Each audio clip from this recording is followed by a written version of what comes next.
Jayadev. Thank you, sir, for giving me this opportunity to speak on the Finance Bill 2016. Sir, we have reached the third and final stage of this year's budget. With passing of the Finance Bill, the doors will be closed as far as allocations to various ministries, departments, and states are concerned, and can be only opened again at the RE stage. Sir, I wish I had the luxury of addressing general budget issues, but the dire straits that my state, Andhra Pradesh, finds itself in, a new state with an old name, and the financial crisis which we are going through, constrains me to utilize all of my time to discuss our situation, sir. Sir, I had spoken in detail on various contours of the budget when the House undertook the general discussion on the budget. Now I specifically wish to concentrate on all allocations, releases, promises made for allocations to AP, and assurances given to Andhra Pradesh. Sir, you may think that some of them are repetitive, but for the 5 crore people of Andhra Pradesh, they represent our future. They are appeals, requests, and pleas of the people of Andhra Pradesh. They may be monotonous because I understand the government of India is looking into technicalities in helping the residuary state of Andhra Pradesh. So all I would submit with folded hands is to bail out Andhra Pradesh at the assured and required levels, as our financial crisis is going from bad to worse, due to no fault of ours, but due to decisions taken by this very Parliament, which now has a moral responsibility to ensure that justice is done, while remembering the phrase, justice delayed is justice denied. Sir, I would like to bring attention to the House a few statements made by various people. The first, the then Prime Minister, Shri Manmohan Singh, on 20th February 2014, in the Rajya Sabha, said, and I quote, "I would like to make a few further announcements in this regard. First, for purposes of central assistance, special category status will be extended to the successor state of Andhra Pradesh, comprising 13 districts, including the 4 districts of Rayalaseema and the 3 districts of North Coastal Andhra, for a period of 5 years. This will put the state's finances on a firmer footing." Not more than 40. Sir, the second thing I would like to draw attention to, the manifesto of the BJP in Andhra Pradesh, the AP BJP manifesto during general elections 2014, mentions that special category status would be extended to Andhra Pradesh for 10 years if BJP comes to power and NDA comes to power, sir. Sir, I would also like to draw the attention of the House to a rally in Tirupati on 30th April 2014, and this is reported in media also, sir, where our Prime Minister, Sri Narendra Modi ji, said, and I quote, "The NDA would leave no stone unturned to develop Seemandhra and make its new capital unmatched. I will make Seemandhra the gateway of prosperity. I am not just making promises, I am assuring you." Regarding the capital formation, sir, the new capital for Andhra Pradesh.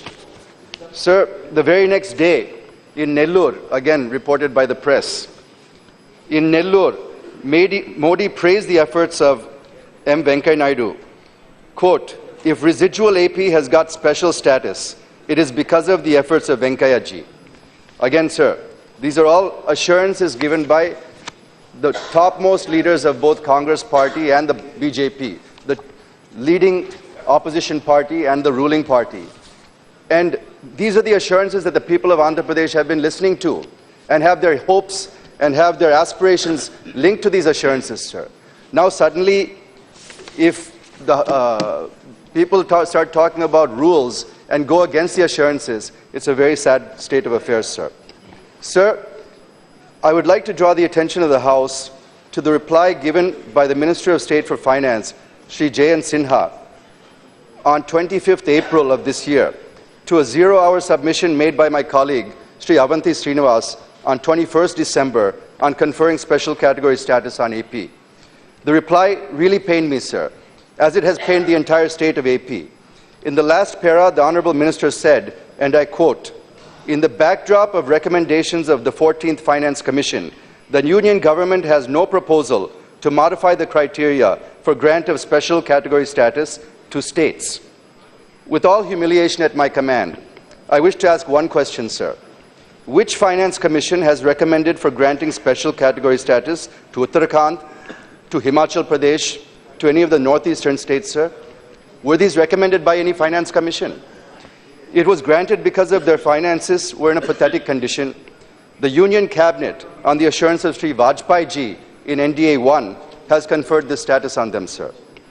Sir, these expectations were created by both UPA 2 and NDA 2, before bifurcation, after bifurcation, and during the election campaign of 2014.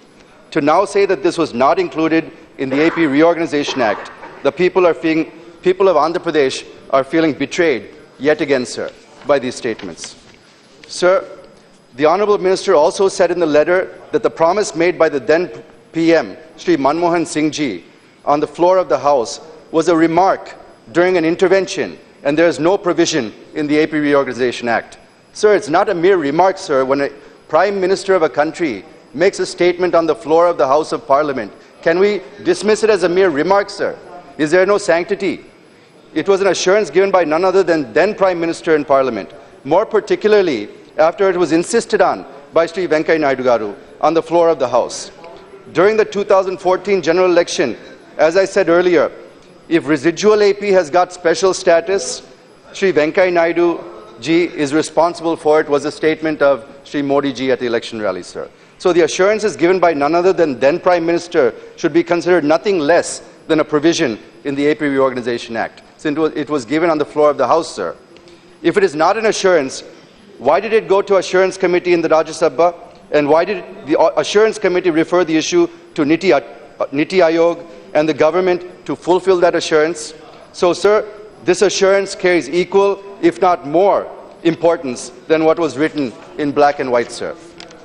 In spite of all these justifications, if the government wants to maneuver through various means to deny special category status, the people of AP may be helpless now, but we are not powerless, sir. We were powerless when the UPA bifurcated the state in the most unscientific and undemocratic manner.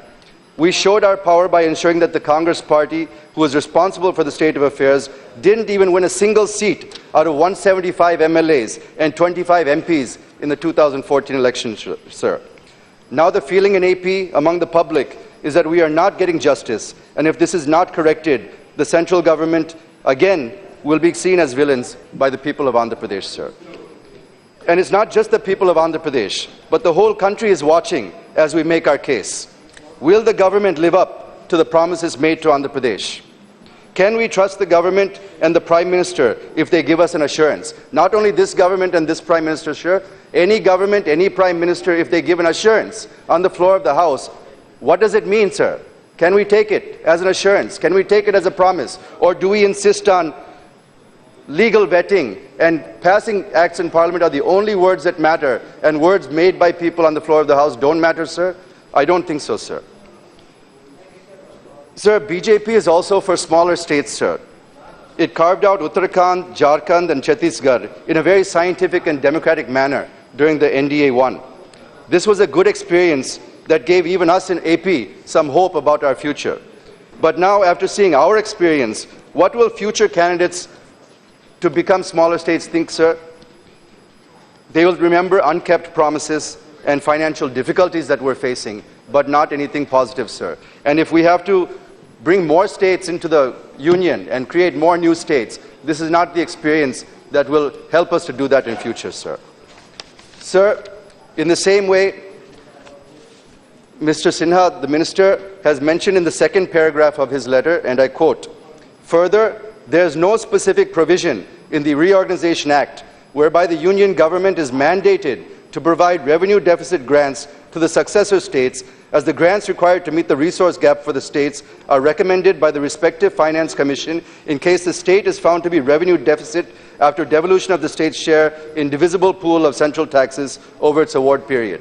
Sir, the Honourable Minister is very well aware that AP is the only major state which will remain as revenue deficit state even at the end of the 14th Finance Commission award period, after devolution of state's share in divisible pool of central taxes, sir.